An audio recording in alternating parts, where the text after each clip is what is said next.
Graça e paz, amados. Bom dia, sejam bem-vindos a mais um culto, aos nossos irmãos que nos visitam, aqueles que nos acompanham nas redes sociais, aqueles que vieram adorar ao Senhor aqui e aonde quer que você esteja. É uma honra poder estar participando desse momento de adoração junto com todos vocês. Amém, meus irmãos? Foi bom esse período de oração? Foi bom?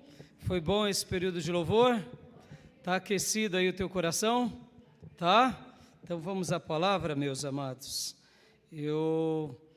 Na minha última mensagem, eu falei com vocês sobre a vida de Jacó e abordei a vida de José como alguém pelo qual Jacó desfrutou da sua semeadura.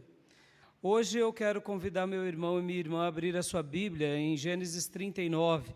Nós vamos agora iniciar uma série de mensagens sobre a vida de José. Amém?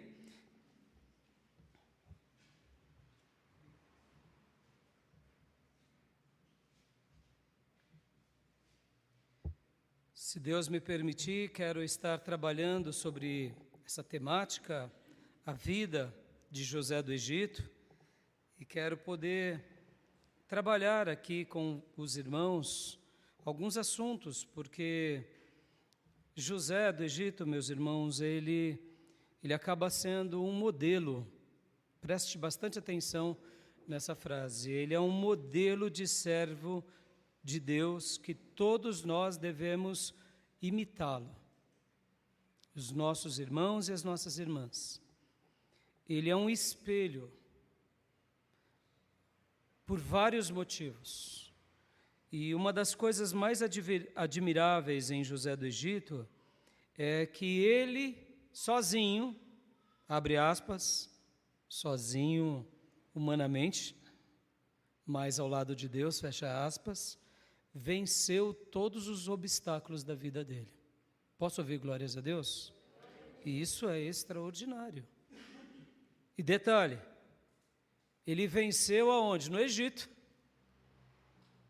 numa terra estranha, aonde as pessoas tinham hábitos estranhos, cultuavam outros deuses, ou seja, tudo conspirou de uma forma errada para ele e tudo favorecia para que ele fosse mais uma pessoa comum, como muitas outras. E o que ele nos ensina?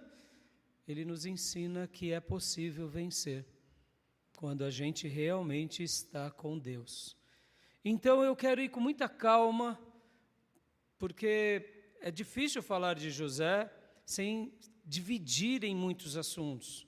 Porque, de fato, ele foi muito célebre, ele foi muito extraordinário, ele foi muito abençoado. Mas eu pergunto aqui, antes de lermos o texto e de orarmos mais uma vez, será que ele foi um eleito especial e por ele ter sido um eleito especial, tudo foi facinho na vida dele? Porque se de fato os eleitos tudo se torna fácil, então só vencem quem são os eleitos. Aí eu te pergunto, Deus faz acepção de pessoas? Deus elege uns para terem uma vida extraordinária e outros para ter uma vida miserável?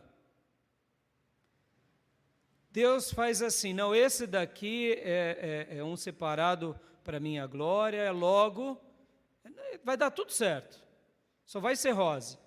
Ou quando tiver os espinhos, eu estou com ele e pronto. Então, pense sobre isso. O que nos faz sermos diferentes de José? Somos eleitos de Deus? Deus tem uma obra na nossa vida? Deus é conosco? Ora, por que as mesmas coisas ou coisas parecidas não acontecem conosco? A resposta a essas perguntas, que não são apenas perguntas de retórica, é bem simples. José escolheu caminhar com Deus o tempo todo.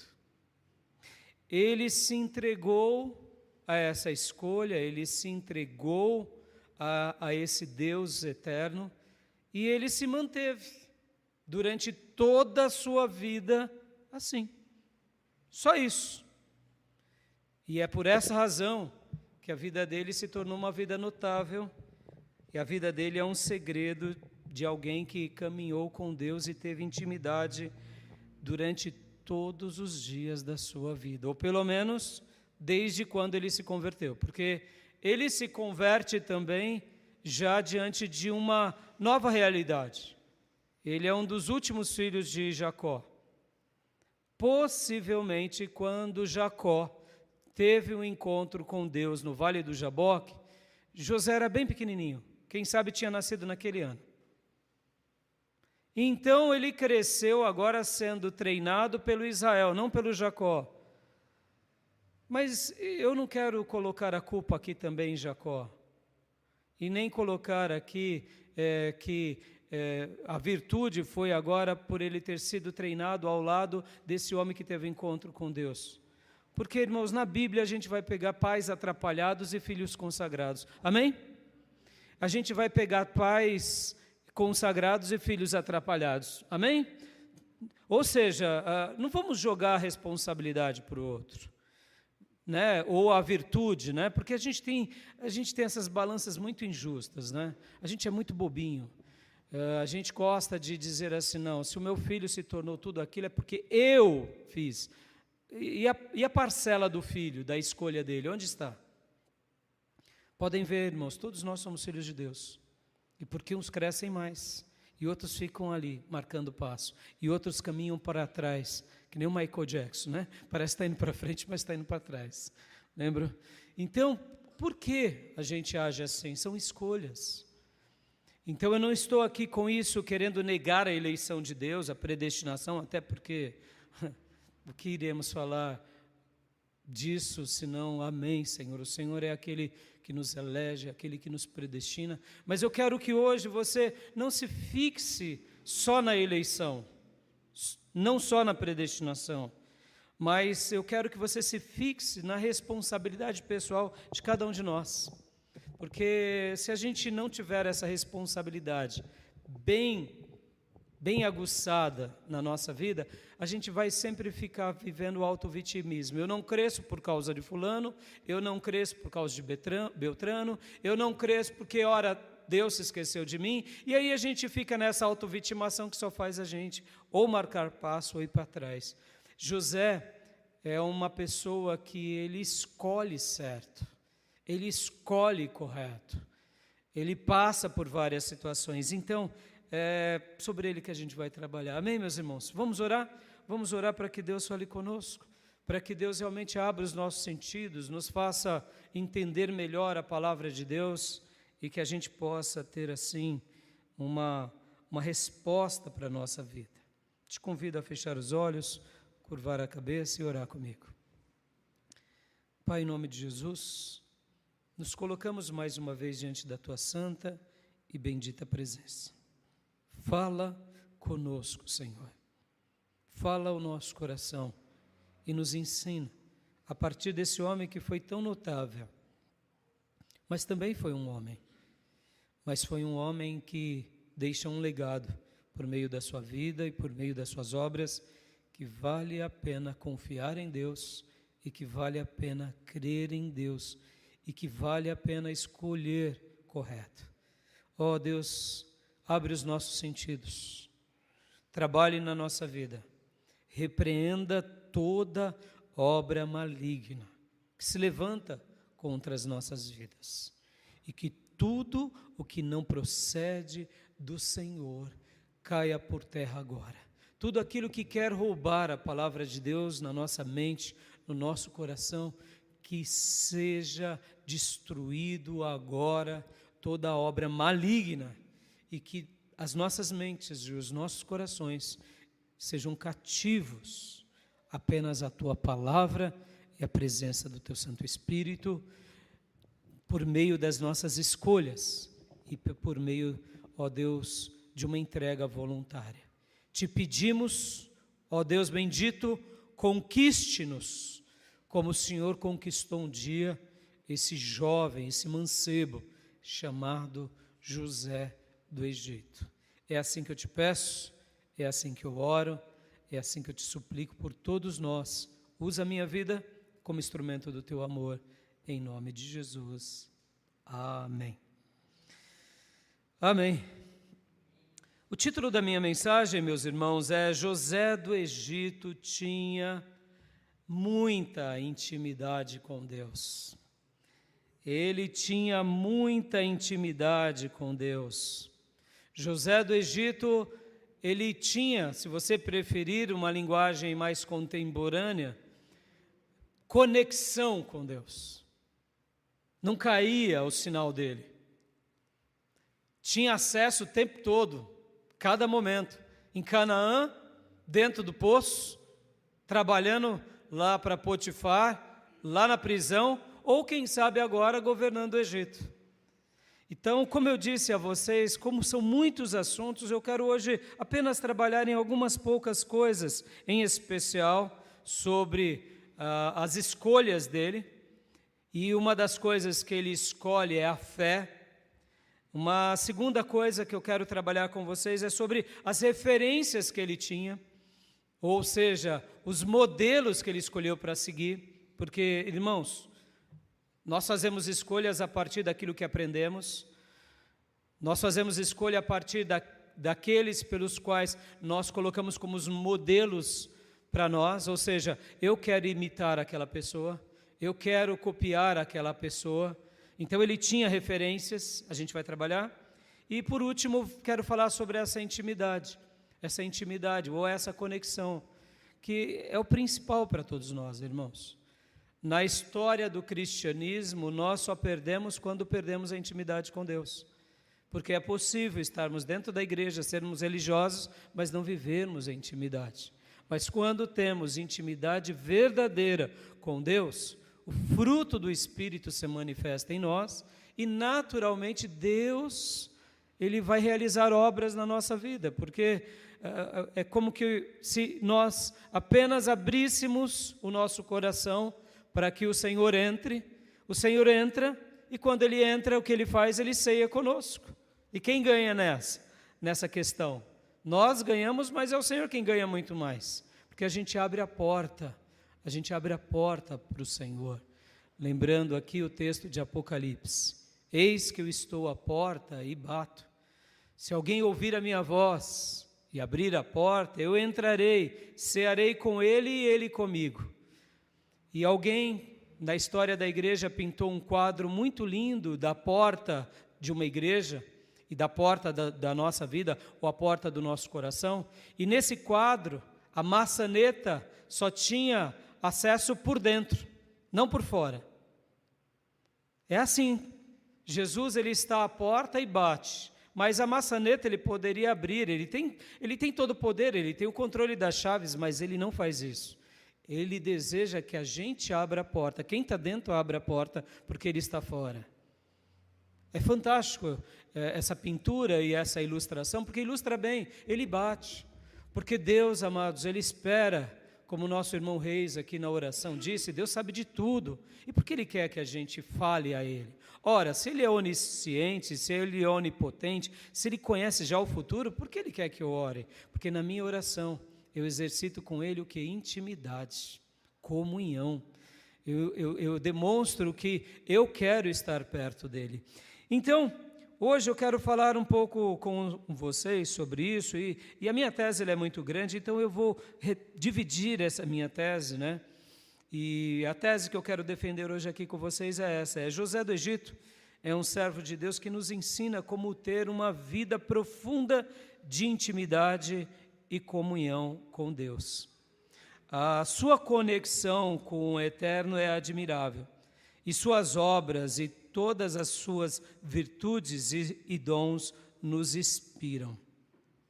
Então hoje eu quero falar um pouco sobre isso com vocês e gostaria de ler alguns versículos com os meus irmãos, que está agora em Gênesis 39. Gênesis 39. Gostaria de ler aqui com os meus irmãos Gênesis 39, 2 e alguns outros versículos. Então, abra sua Bíblia comigo em Gênesis 39, versículo de número 2. A gente vai ler aqui alguns textos. Diz assim a palavra do Senhor: o Senhor estava com José. Quero ficar aqui, nesse ponto apenas. O Senhor estava com José. Vamos agora ler o versículo de número 3. Este percebeu que o Senhor estava com José. Estou lendo apenas algumas porções, porque eu quero destacar, de fato, o que o escritor, o que o Espírito Santo colocou na vida de Moisés, que é o escritor, para mostrar, olha, presta bastante atenção, só nesse capítulo, o Senhor estava com ele. E aqui no versículo 3, este percebeu, está se referindo aqui de Potifar, este percebeu que o Senhor estava com ele. Agora vamos ler aqui no versículo de número 5. Vamos ler um pedacinho, porque essa expressão que o Senhor estava com ele está bem no meio. Então vamos ler o versículo de número 5.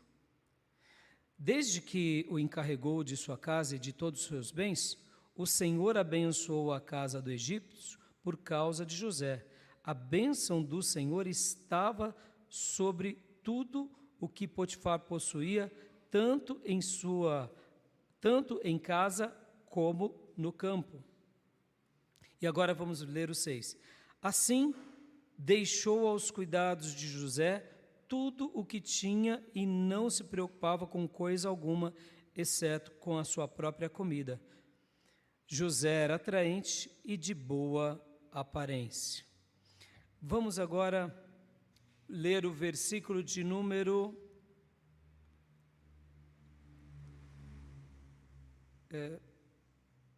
23, o último versículo. O carcereiro não se preocupava com nada do que estava a cargo de José, porque o Senhor estava com José e o fazia prosperar em tudo o que ele realizava. Amém, meus irmãos? Fiz questão aqui de destacar alguns versículos mostrando que o Senhor estava. Porque aqui em Gênesis 39 fica tão escandaloso? O Senhor estava, o Senhor estava, o Senhor estava. E Potifar nota que o Senhor está com ele. E aí depois acontece um episódio, a gente já vai ver, e depois o carcereiro também nota que o Senhor estava. E o Senhor prospera. Guarde essa expressão, o Senhor estava com ele. E eu te pergunto, e aqui não é uma pergunta de retórica, o Senhor está conosco? O Senhor deseja estar conosco? O Senhor deseja estar ao lado de qualquer pessoa agora? Sim ou não, irmão? Sejamos honestos. É do desejo de Deus estar agora com quem está lá na biqueira, sim ou não? Eu acredito, irmãos, não é o nosso mérito. O desejo de Deus é pegar quem está lá na biqueira, lá no tráfico. O desejo de Deus é salvar essas almas. Amém, meus irmãos? É do desejo de Deus estar com aqueles que estão agora na zona da prostituição? É ou não é? Sejamos honestos, meus irmãos. Deus deseja salvá-los ou Deus deseja mandá-los para o inferno? Então vamos lá, vamos melhorar. É do desejo de Deus estar com um político mais corrupto, ou com um empresário mais corrupto, ou com a pessoa mais corrupta que existe? Sim. Por quê? Porque Deus ama, meus irmãos. Deus ama, Deus não é como nós, que qualquer coisinha a gente já descarta e já vira a página. Nós somos muito pequenos. Nós somos muito pequenos, por isso que Deus nos coloca pessoas como José. Eu disse logo no início da minha fala que ele é um modelo a ser imitado. Ele é um modelo a ser imitado, porque, é claro, quando a gente vê a vida dele, a gente fala assim, não, ele foi especial, ele foi eleito, mas eu quero abrir esse leque aqui. O desejo de Deus é estar com cada pessoa viva agora, e cada pessoa que nasça nesse futuro, e sejam mais 100 anos antes da volta de Jesus, ou mais 1000, nós não sabemos, acreditamos que Jesus está à porta, mas o desejo de Deus é estar ao nosso lado. Então guarde isso, Deus estava com José, Deus deseja estar ao nosso lado, amém? Sobre isso, tudo bem? Tudo resolvido? Sim? Aqui não é jargão, irmãos, é o desejo de Deus. Deus nos ama, Ele te ama, Ele quer viver ao nosso lado, Ele quer nos abençoar. Deus tem sonhos bons para nós, tem desejos bons para nós, os planos de Deus para nós é de nos abençoar o tempo todo. E por que as coisas muitas vezes não se encaixam? Aí é outra questão. Mas é importante você saber que de Deus aguardamos isso. Aguardamos que Ele nos abençoe, que Ele esteja conosco. Mas a questão que destaca aqui no texto, e eu queria agora ler de uma forma até um pouco mais pausada agora, para que você entenda de fato toda a história desse capítulo, porque depois a gente vai para Gênesis, capítulo de número 37, e eu quero trabalhar nos meus 3 pontos. A questão em tese aqui era que José, ele desejava estar com Deus. Essa era a questão. Ele desejava a Deus acima de tudo. Porque se Deus, como diz o texto aqui, estava com ele, e se Deus não está conosco, então Deus é injusto. Deus é justo ou Deus é injusto, igreja? É justo. Como eu fiz há pouco essas perguntas, mostrando que o desejo de Deus é estar com cada pessoa que existe.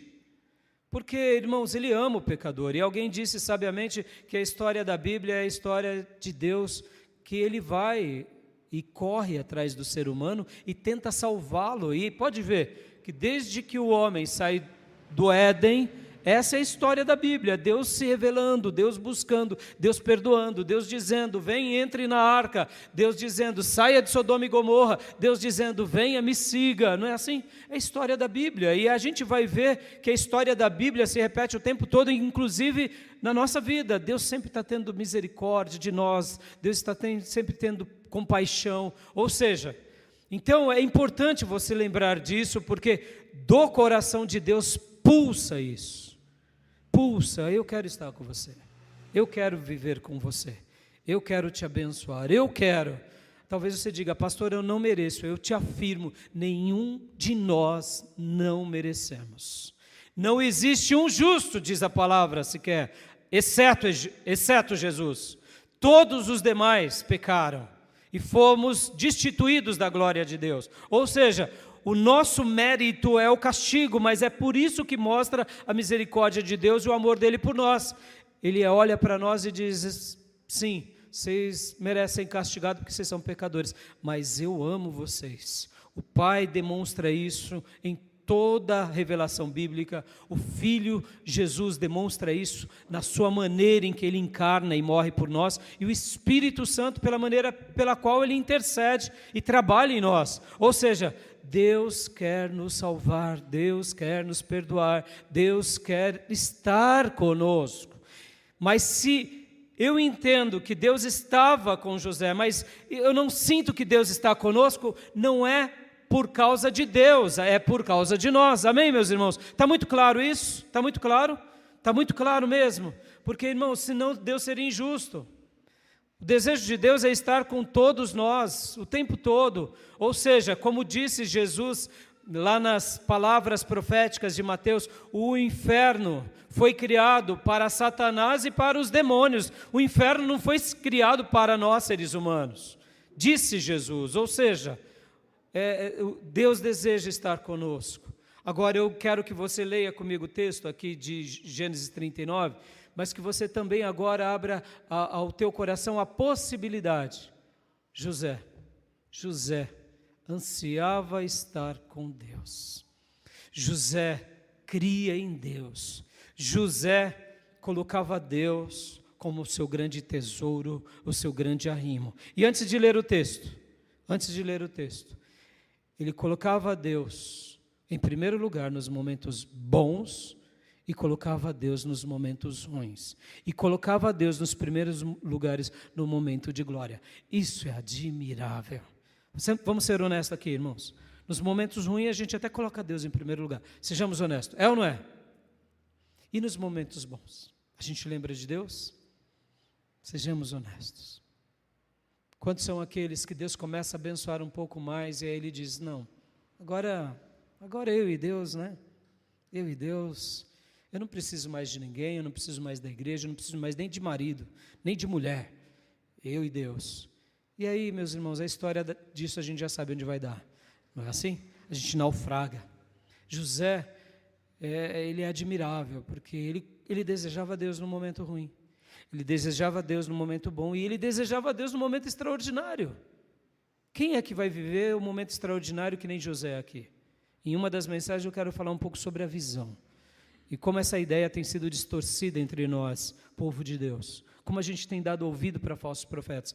Quem é que vai viver uma vida como foi José? Quem é que vai se tornar governador da maior potência do mundo? São pouquíssimas pessoas na história, meus irmãos. Não tem espaço para tudo isso. Nem todo mundo vai ser governador de um império, né? Ou vice. Ou é o rei ou é o vice. Não tem outro.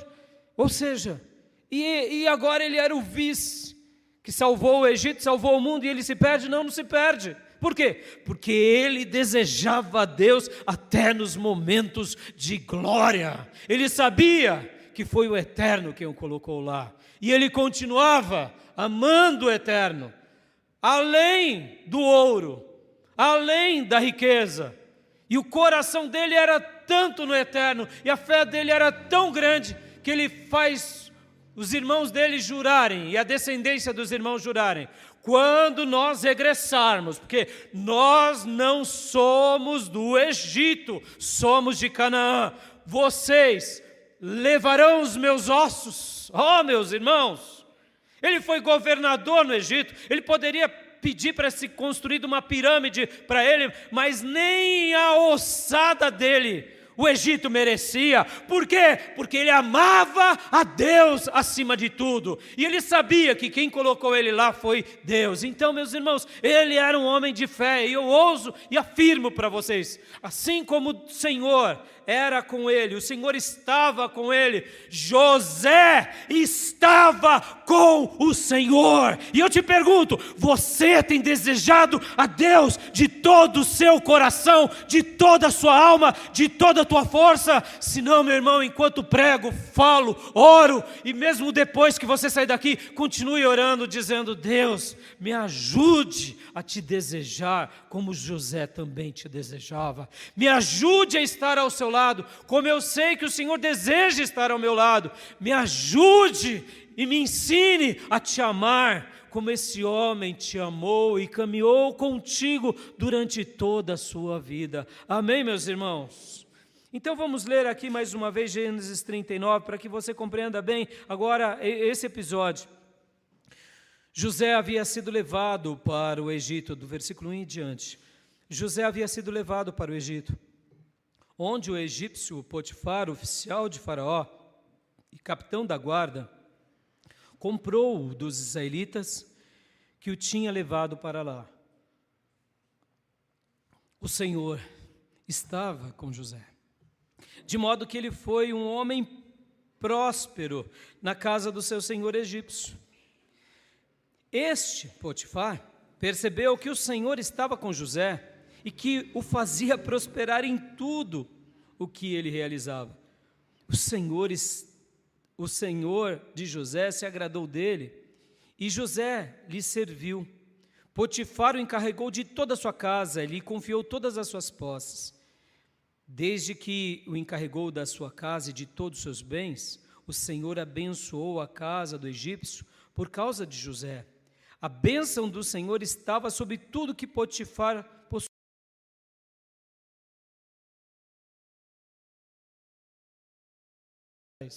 Nós somos aquilo pelo qual repetidamente fazemos.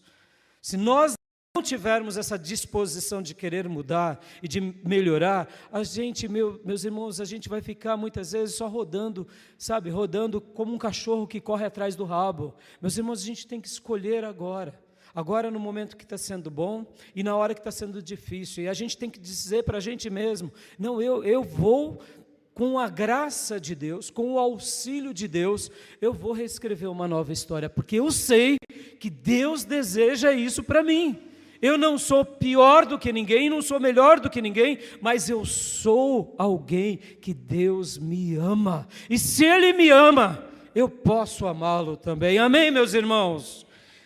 E voltando aqui, então, ele agora é jogado no poço, depois ele é vendido, e agora ele chega na casa de Potifar. Quem era Potifar? Potifar, irmãos, era só o general do Egito. E aí, patente pequena? Quem era o Egito nesses dias? O maior império daqueles dias. A Suméria já tinha passado por uma transição, agora era o período mais forte entre as nações. Quem dominava era o Egito que dava as cartas nesse dia. Ou seja, ser um escravo do general era pouca coisa? Não. E ele se torna o principal da casa desse general. Por quê? Porque o Senhor era com ele. Agora eu te digo, era só o Senhor que era com ele? José era com o Senhor. José era com o Senhor. Ele não poderia agora aqui, meus irmãos, se envaidecer? Agora eu vou voltar lá para Canaã, porque eu e Potifar, e vou pedir para ele umas férias, porque o meu Senhor está prosperando em casa, está prosperando no campo, está me dando tudo, eu posso... Perceba, ele não toca nessas possibilidades, porque, como eu disse, em primeiro lugar, ele era um homem de fé. O homem de fé, irmãos, ele vira a página. Como vai ser o seu amanhã, meus irmãos? O meu amanhã? Aliás, será que teremos amanhã? No amanhã? Ou será que na fila da eternidade o nosso número está logo ali? José, ele virava a página. Ele virou a página. Ele era um homem de fé. Ele era um homem que cria em Deus. E por que eu digo isso, irmãos? Percebam, agora eu vou dar uma breve síntese de vários acontecimentos. Ele é traído por essa mulher, que possivelmente devia ser muito bonita, porque ele era o general. E ele poderia aqui ter cometido um pecado e ter continuado ali vivendo e desfrutando dos favores naquela casa tão próspera. Mas ele teve uma escolha. Qual foi a escolha dele? Não, eu não vou fazer nada contra Deus. Perceba que ele diz: como eu poderei pecar contra Deus? Ele não estaria pecando contra Potifar? Mas, meus irmãos, o nosso pecado, em última instância, ou melhor, em primeira instância, sempre é contra Deus. Mas, pastor, se ele se deita ali com aquela mulher, ele não estaria adulterando, ele não estaria pecando, sim, ele não estaria pecando com ela, sim, e contra Potifar, sim. Percebam, ele já olha onde? Olha em Deus, porque ele sabia dos valores que Deus tinha deixado para ele. Ele sabia que ele não podia deitar-se com ninguém. Ele sabia que se fizesse isso, ele estaria perdendo a sua bênção. José era um homem de fé. Agora vem ela com uma mentira, e José não tem nada do que fazer, a não ser tentar se defender. O texto não mostra muito isso, e ele é lançado num calabouço. Agora eu te pergunto, meu pai, vamos nos colocar na pele de José. Você é o filho predileto do papai. O papai vai lá e te presenteia com uma túnica talar, uma túnica de autoridade, uma túnica exemplar entre os irmãos, porque você é o filho que agrada o pai. E agora você é traído pelos seus irmãos, é vendido, é colocado numa terra estranha, num povo estranho, e agora Deus te prospera ali. E agora que você está no melhor momento da tua vida, vem uma gadarena, vem uma Jezabel, uma diaba, e aí te joga na prisão, e o patrão cai no engodo, e você vai fazer o quê? E agora ele está lá na prisão, possivelmente aqui, irmãos, a gente não sabe exatamente quanto tempo foi isso, mas nós deduzimos que esse período de glória dele deve ter sido ali, porque ele foi vendido aos 17 anos. Toda a história dele, até o momento em que ele vai se tornar governador do Egito, demoram-se 13 anos, então foi durante esse período de 13 anos. Quando interpreta o sonho do copeiro e do padeiro, foram 2 anos antes desses 30 anos de idade dele. Ou seja, ele estava com 28 anos. Então, possivelmente, esses acontecimentos de ir para o calabouço foi ali entre os seus 17 anos até os seus 28 anos.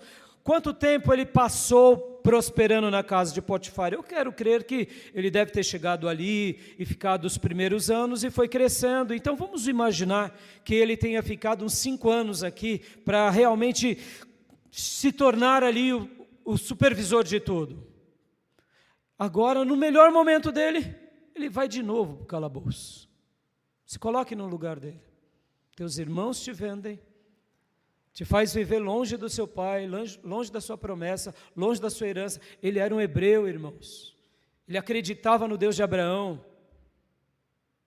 Mas ele agora, na segunda experiência da sua vida, ele continuou crendo em Deus. Deixa eu te perguntar, está difícil de crer em Deus no poço, quando os irmãos te traem e te jogam e te abandonam? Mas está difícil, agora no momento mais glorioso da sua vida, você tomar uma rasteira pelo diabo e agora parar num calabouço com os marginais? O que José está nos ensinando aqui? Vale a pena não abandonar a nossa fé. Aconteça o que acontecer, você não precisa pecar, nem eu, e muito menos olhar para trás. Ele poderia aqui, meus irmãos, José nos ensina como essa fé dele era grande. Ele poderia se auto-vitimar. Chega, cansei, não quero mais seguir a Deus. Esse negócio de seguir a Deus está muito difícil. Meus irmãos, os desviados têm êxito em me vender. A Jezabel sem vergonha tem êxito de me mandar aqui. E eu, Senhor, e eu, Senhor, e eu. Foi isso que ele fez. Ele olhava para Deus com fé, com esperança. Meu irmão, olhe para Deus com fé, com esperança e aguarde o agir de Deus na sua vida. O melhor está para acontecer em nome de Jesus. Ele não se vitima. Ele não fica chorando leite derramado. Ele não fala assim, não vou orar mais, não vou ler mais. Não. Aí talvez você me pergunte, pastor, será que ele chorou? Será que ele se desesperou? Possivelmente, ele era um ser humano. Deixa eu dar um dado aqui. Pouquíssimas pessoas na Bíblia a gente não nota pecado, pouquíssimas. José é uma delas. Quando a gente lê a história de José todinha, você lê, não tem erro. Daniel do Egito também é assim, João Batista também é assim. Pouquíssimas pessoas na Bíblia, Deus não revela os seus pecados. Até o pai da fé, Abraão, Deus mostra que ele mentiu 2 vezes. Pedro, então, nem se fala. E Paulo também tomava até umas bofetadas de Satanás. Então perceba, Deus não encobre. Quando um servo de Deus erra, ele mostra, para mostrar, olha, eu venci na vida de fulano, eu posso vencer na sua vida. Amém, meus irmãos? Mas José é essa pessoa, não estou dizendo que ele era perfeito, tá? Mas eu estou dizendo assim, ele era uma pessoa que tinha tanta fé, mas tanta fé, que até nos momentos mais cruciais, nem uma derrapadinha ele dava, nem uma rabiadinha, sabe, nem uma pisadinha no tomate, ele ainda cria em Deus. Amém? Você e eu precisamos dessa fé de José. Amém? Segundo lugar, como que a gente entende que ele chegou lá tão grande assim, e chegou a ter essa fé tão grande? Porque, irmãos, ele não tinha Bíblia como a gente tem. Nesses dias, os dias dos patriarcas, a palavra de Deus era passada de pai para filho.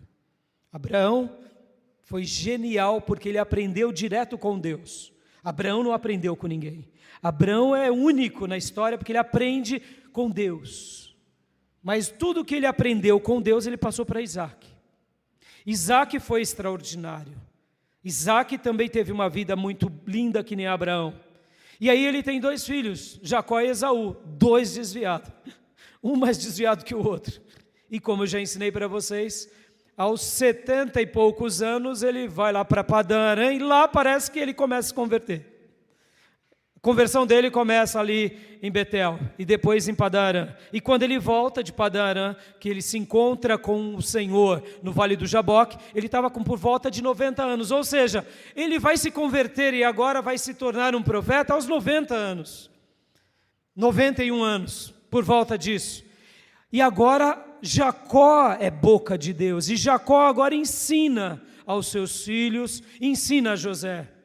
José, durante 17 anos, foi ensinado por Jacó, e ele deu ouvido aos ensinos. Eu quero acreditar, meus irmãos, que lá em Padã Arã, quando Jacó estava lá com o seu sogro, eu quero crer que ele já passava a palavra de Deus aos seus filhos que foram nascendo, tanto de Raquel, quanto de Lia, e quanto de Bilha e da outra serva.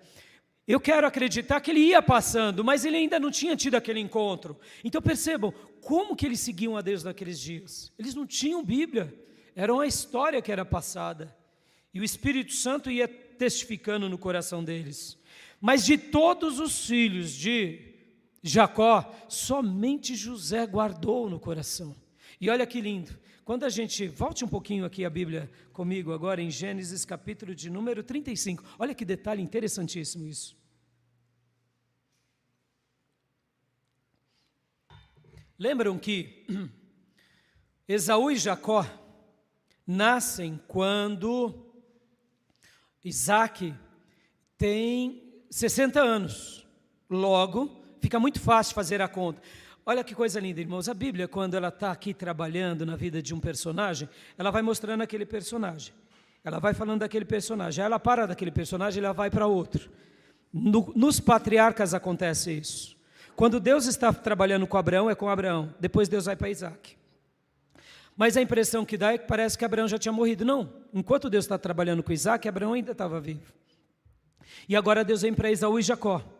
E agora, quando a Bíblia vai trabalhando na vida desse servo, não temos dados assim cronológicos exatos. Então a gente tem que fazer uma leitura e fazendo contas para a gente perceber. E olha só que interessante, possivelmente, o próprio avô de José, que é Isaac, também estava vivo nos dias em que ele crescia durante esses 17 primeiros anos. Quando ele é vendido pelos seus irmãos, provavelmente Jacó tinha 108 anos. Ou seja, ainda Isaac estava vivo, o avô dele. Ou seja, então, possivelmente, José foi treinado muito bem por Jacó durante esses 17 anos, porque foi ali, logo quando ele sai de Padã Arã, que ele se encontra com Deus, e possivelmente ele também foi treinado pelo o seu avô Isaac, porque agora no 35, 27 diz assim, ó: depois Jacó foi visitar seu pai Isaac em Manre, perto de Quiriate Arba, que é Hebrom, onde Abraão e Isaac tinham morado. Isaac viveu 180 anos. 180 anos. Você crê nisso, meus irmãos? Irmão, creia na Bíblia, tá? Creia na Bíblia. Não creia em ET não, tá? Tem gente que crê em ET, mas não crê na Bíblia, né? Tem gente que crê no presidente, mas não crê na Bíblia. Bem, para de crer nos outros, crê na Bíblia, tá? Se Deus deixou aqui, eu acredito nisso, tá bom? Amém? A Bíblia diz que Jonas foi engolido por um peixe, mas Jonas ter engolido uma baleia, tá bom? Eu ia acreditar porque Deus é poderoso de fazer um milagre, tá bom? A nossa Bíblia é um milagre, está o tempo todo, amém, meus irmãos? Jesus nasceu de uma virgem, amém? Jesus morreu e ressuscitou, amém? Jesus subiu aos céus, amém? Jesus vai vir nos buscar, amém? É milagre, irmãos. Então eu sei que é um pouco fora da nossa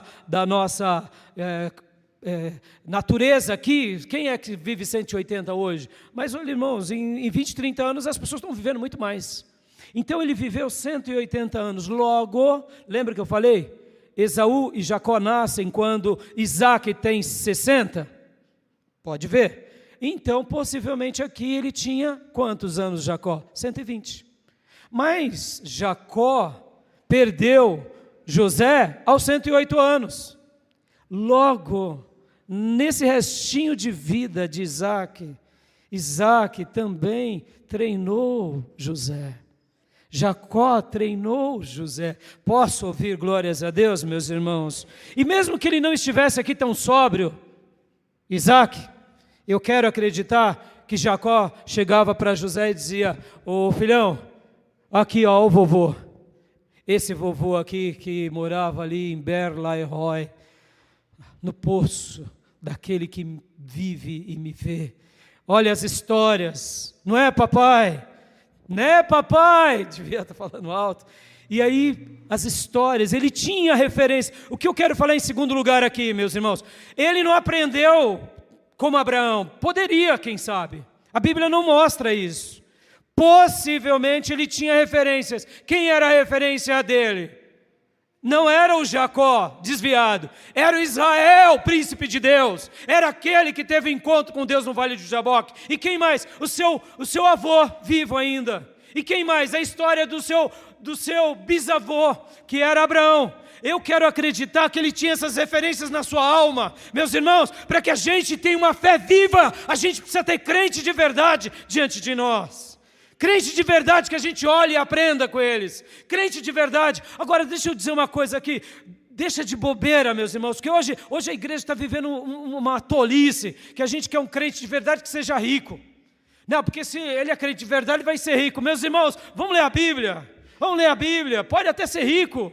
Deus não tem problema com a riqueza, mas hoje virou um frenesi que as pessoas só dão ouvido para um homem de Deus se ele for rico. João Batista, meus irmãos, era um profeta que vivia comendo gafanhoto e mel. Elias nasce num lugar que a gente nem sabe direito quem são os seus descendentes. Eliseu e Elias eram profetas. Demos ouvido à palavra de Deus. Eu preciso de referências de homens de Deus que me aproximem de Deus e não de homens ricos porque são ricos. Porque para a gente censurar qualquer besteira, Jesus por acaso andava de carruagem egípcia? Por acaso ele andava de puro sangue? O cavalo de Jesus era um jegue, meus irmãos. Por quê? Porque ele não veio aqui para conquistar riqueza.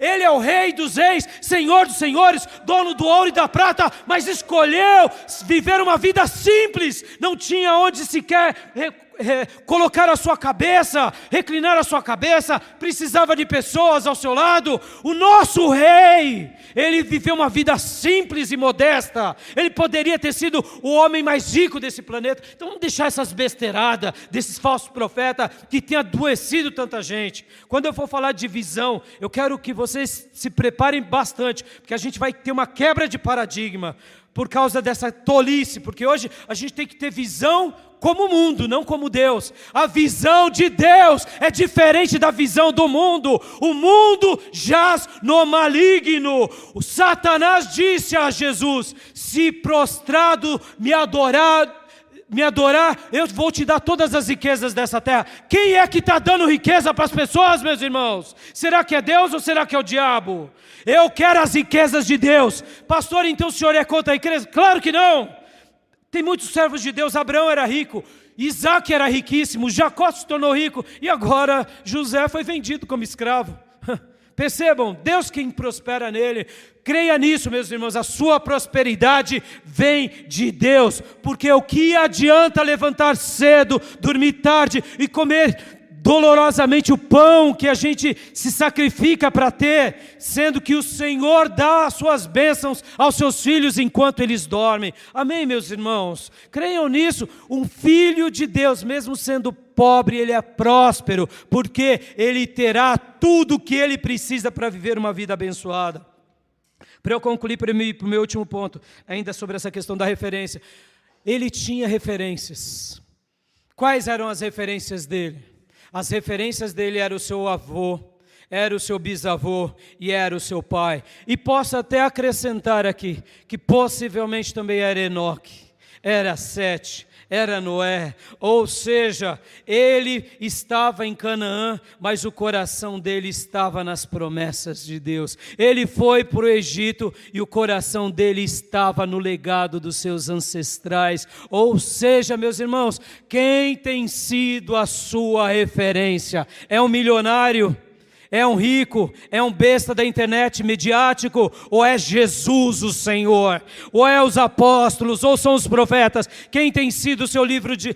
Quais têm sido seus livros de cabeceira? É a Bíblia Sagrada ou é livros de autoajuda? Meus irmãos, nós somos um povo de um livro só, seguimos a Deus e cremos na revelação sagrada. Amém, meus irmãos? José tinha boas referências. Eu quero para mim homens que me aproximem de Deus e mulheres que me aproximem de Deus. Se forem ricos, ótimo. Se forem pobres, tudo bem, qual o problema? E eu aprenderei com eles, porque como pode alguém passar tanta privação e tanto sofrimento e não negar a Deus, como foi José? Amém, meus irmãos? E meu último ponto, que é o ponto da intimidade. José não perdia sua intimidade. José não perdia sua conexão de forma nenhuma. José fazia aquilo que a palavra de Deus nos ensina o tempo todo. Porque, irmãos, quando eu falei aqui há pouco sobre intimidade, quando eu falei que o Senhor era com José, vocês têm que se lembrar de vários versículos bíblicos. Vamos ler aqui, por exemplo, Malaquias 3,7. Vamos ler Malaquias 3,7, meus irmãos. Olha só o que diz Malaquias 3,7.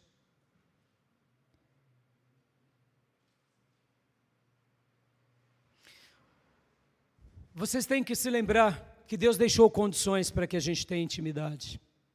A intimidade, ela requer de nós sacrifício. Você não vai ter intimidade com Deus sem sacrifício. E olha só o que o Senhor está dizendo aqui, por meio do profeta Malaquias, desde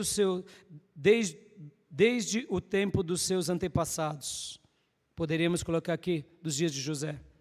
Vocês se desviaram dos meus estatutos e não lhes obedeceram, como foi o caso dos irmãos de José.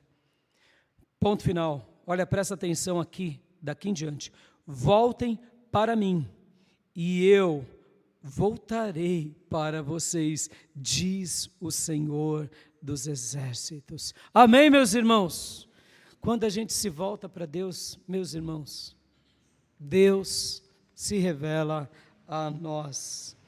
Vamos agora abrir em Jeremias 29:13. Jeremias 29:13.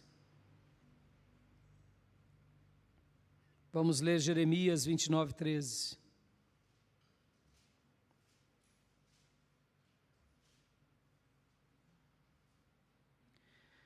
Vocês me procurarão e me acharão quando me procurarem de todo o coração. Não está tendo intimidade com Deus? O problema não é Deus. Deus deseja se manifestar para nós. Deus deseja. É porque não estamos buscando de todo o coração. Amém, meus irmãos? Porque na hora que a gente procurar Ele, de todo o nosso coração, Ele vai sorrir.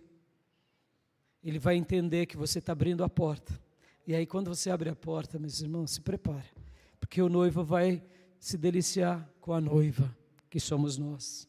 Vamos ler agora Zacarias 1:3. Aleluia, Zacarias 1:3. Esse texto é maravilhoso. Tem muitos outros versículos, meus irmãos, eu separei apenas alguns. Perceba, meus irmãos, nessa mensagem de hoje, antes de lermos o texto de Zacarias, aqui nós não estamos para ter uma vida de demonstração aos outros. A gente não está aqui para querer dizer que somos melhores do que ninguém. Não, até porque não combina vanglória com cristianismo, soberba. Não combina. Se é soberbo, já está fora da vontade de Deus. Porque tudo que é de Deus é humilde, tudo que é de Deus é santo. E o Deus santo não habita no orgulho nem na soberba. No entanto, olha que interessante. A gente está aqui falando tudo isso porque a gente precisa de ter fé. Precisa ter fé no momento bom e principalmente no momento difícil. A gente tem que ter referências. Quando eu digo referência, como fulano venceu. Ora, se ele venceu, por que eu não estou vencendo? Então eu vou seguir os passos daquela pessoa. Se ele venceu, e venceu de forma maravilhosa, eu também quero vencer. E Deus deseja que vençamos. E aqui, nesse texto, agora que a gente está lendo sobre intimidade, percebam que a intimidade ela está muito relacionada ao quê? Ao condicionamento nosso, à minha disposição. Irmãos, tudo o que é importante a gente faz. Tudo o que não é importante a gente dá uma desculpa. Sim ou não, igreja? Sejamos honestos. Tudo que é importante a gente faz. Guarde isso vai ser um divisor de águas no seu coração. Se ganhar dinheiro para você é importante, você vai se sacrificar, quem sabe até sua saúde para você ganhar dinheiro. Se ter um título é importante para você, você vai ficar sem dormir, vai estudar, Se é importante, tudo que é importante. Tudo que não é importante a gente dá uma desculpa. Então, quando alguém está dando uma desculpa, em outras palavras, ela está dizendo, não é importante, então tudo bem. Eu te pergunto, ter intimidade com Deus é importante? Isso não é jargão, irmãos. Pode fazer a diferença entre a nossa eternidade ou a nossa destruição eterna. E por que muitas vezes a gente não dá passos para valer? A gente só vai dar passos para valer quando a porquinha torce o rabo, que ela está gritando. Aí eu te digo, e aí, pastor? Que Deus é tão bondoso, irmãos, que até quando a porca torce o rabo e a gente clama, Ele socorre. É ou não é? Deus é Deus. É por isso que tem aquela frase que vira uma máxima. Uns vêm pelo amor e outros vêm pela dor. Agora eu te pergunto, a gente precisa aprender a ter intimidade só na dor? Não, amados. Deus não quer que a gente aprenda a ter intimidade só na dor. Deus quer que a gente aprenda a ter intimidade no amor. Amém? É isso. Então, hoje, estou concluindo já, coloque a intimidade com Deus, ou a conexão, como a coisa mais importante da sua vida. Coloque, priorize, dê passos, leia a Bíblia, ore, jejue, se consagre, mas não para os outros ficar vendo, irmãos. Hoje a gente está vivendo um período, eu diria, bom e ruim. Cuidado com as visibilidades, né? Eu estou aqui na vigília do 35º dia, orando, aleluia, glória a Deus. Aí desliga o celular, acabou a vigília. Para disso, a gente não precisa demonstrar nada para ninguém. É útil esse momento midiático, esse momento, é bom, é gostoso participar da vida das pessoas e interagir, mas cuidado para não ser escravo disso, porque vai chegar uma hora que você, quem sabe, vai ser vendido pelos irmãos e vai para um calabouço. Vai chegar uma hora que uma Jezabel vai te trair e você vai cair numa cadeia. Ilustrando, isso são metáforas que se aplicam na nossa vida. Talvez você nunca vá para um poço, nem nunca vai para uma prisão, mas podem ser situações parecidas a essas. Mas se você e eu tivermos intimidade com Deus, ninguém nos vencerá, nem mesmo as trevas. Amém, meus irmãos? E aqui vamos ler esse texto agora de Zacarias 1:3. Olha que texto maravilhoso, que texto maravilhoso. Por isso diga ao povo que assim diz o Senhor dos exércitos. Olha, diga ao povo, voltem para mim, e eu me voltarei para vocês. Aleluia! Deus está dizendo isso para nós, se volte para mim, só se volte para mim, e eu vou me apresentar para vocês, porque eu não tenho filhos diferentes de outros, eu quero me revelar. E o que faz com que Deus se revele para nós, irmãos? É a gente dar esse passo em direção a Ele. Amém, meus irmãos? E o último texto, Tiago 4:8. Tiago 4:8 para a gente orar. Tiago 4:8.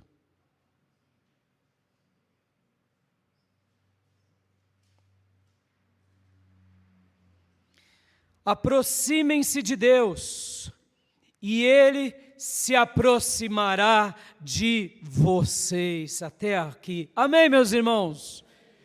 Está claro ou não? Que Deus derrame no coração de cada um de nós fé, como foi de José. Boas referências, como ele teve, e essa intimidade, esse desejo para ter intimidade com Deus, como ele teve. E aí, se prepara porque o seu amanhã pertence ao Senhor, e Ele vai fazer com a sua vida o que Ele desejar. Talvez você esteja dizendo, aleluia, pastor, vou ser governador, vou ser vice-presidente da empresa. Não sei, pode ser que sim. Pode ser que você se torne prefeito de Ferraz, quem sabe um vereador de Ferraz, quem sabe um deputado federal, quem sabe um senador do Brasil. Pode ser, mas pode ser que se você vire um João Batista, que a sua cabeça vai ser decapitada. E aí, está pronto para o que Deus tem para você? É isso que eu quero para mim. Eu não quero para mim o que eu espero de mim. Eu quero para mim o que Deus separou para mim. Deus separou para José essa vida. Eu não quero a vida de José. Eu não quero ir para o Egito. Eu quero viver a minha geração segundo a vontade do meu Deus para a minha vida com os meus irmãos. Amém? Que Deus derrame fé, que a gente tenha referências e que a gente seja loucamente apaixonados pelo Nazareno. Amém? Vamos orar, igreja, vamos. Pai, nos ajuda, Senhor. Nos ajuda a aprender com José. Oh, Deus, obrigado pela vida dele, porque ele acreditava tanto em Ti, Senhor, tanto em Ti. E ele nunca deixou de crer em Ti. Oh, Deus, derrama essa fé que habitava sobre ele e sobre nós. Assim como também, papai, eu quero acreditar que ele tinha referências maravilhosas do seu pai, do seu avô e do seu bisavô. Oh Deus, faça assim conosco, Pai, que tenhamos referências e que a gente caminhe se espelhando nessas referências, não porque a gente vai adorar alguém, porque José não adorava nem Israel, muito menos Isaac e muito menos Abraão. José adorava o Senhor e se aproximava do Senhor, e o Senhor era com ele. Oh Deus, ajuda a ter essas referências e a aprender com elas e a pôr em prática, Pai, tudo aquilo que eles fizeram, porque precisamos, Pai, de boas referências. E por último, Senhor, oh Deus bendito, nos ajuda a sermos apaixonados por Ti, apaixonados, que Deus, que a presença de Deus, que os mistérios de Deus, que a palavra de Deus, a comunhão com Deus, seja o grande tema da nossa vida, que nós possamos acordar desejando Deus, trabalhar, viver, estudar, até se divertir desejando Deus e dormir contemplando Deus do nosso lado. E assim, Pai, assim como o Senhor fez na vida de José, faça conosco o que o Senhor bem desejar. É assim, Pai, que eu te agradeço pela vida desse teu servo e peço, guarda essa palavra no nosso coração, em nome de Jesus. Amém. Amém, meus irmãos. Deixe essa palavra ao seu coração. Se alguém quiser entregar a sua vida a Jesus ou se reconciliar com Deus aqui ou nas redes sociais, me procure. Se esse culto foi bênção, compartilha com aquelas pessoas que Deus tocar no seu coração. Amém? Quero dar a bênção apostólica. Que a graça do Senhor Jesus, que o amor de Deus Pai e a santa e eterna consolações do Espírito Santo de Deus estejam com todos nós, com todos vocês, assim como o Senhor esteve com José, que o Senhor esteja com todos nós, em nome de Jesus. Amém. Deus te abençoe, meus irmãos, pode se abraçar, em nome de Jesus. Está encerrado o nosso culto.